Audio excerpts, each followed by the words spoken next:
Alexander the Great, the legendary warrior and king of Macedon, stood on the edge of the battlefield, surveying the vast Persian army that stretched before him. The year was 331 BC, and the fate of empires hung in the balance.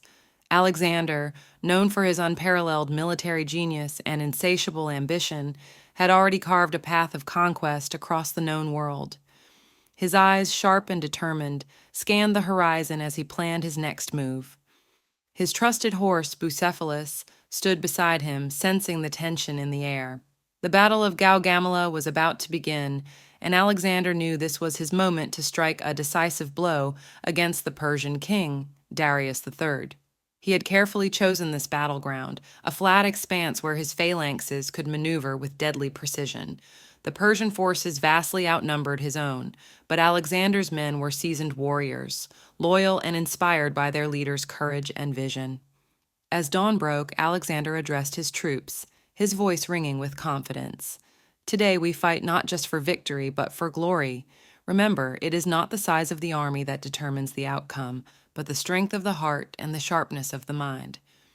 We are Macedonians. We will carve our legacy into the annals of history." With a fierce battle cry, Alexander led his cavalry in a daring charge. His tactics were brilliant, executing a series of feints and flanking maneuvers that bewildered the Persian commanders. The Macedonian phalanxes, with their long spears and tight formations, advanced steadily, cutting through the enemy ranks. In the midst of the chaos, Alexander spotted Darius in his chariot, surrounded by his elite guards. Seizing the opportunity, Alexander and his companions charged directly at the Persian king. The sheer audacity of the move sent shockwaves through the Persian ranks. Darius, seeing Alexander's unstoppable advance, panicked and fled the battlefield, leaving his army to crumble. The Macedonians cheered as the Persian forces disintegrated, victory within their grasp.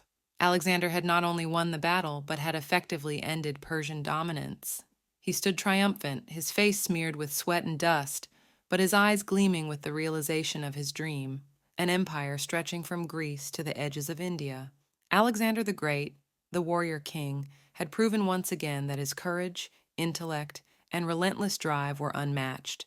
His name would echo through history as one of the greatest conquerors the world had ever known, a man who dared to dream of the impossible and made it a reality.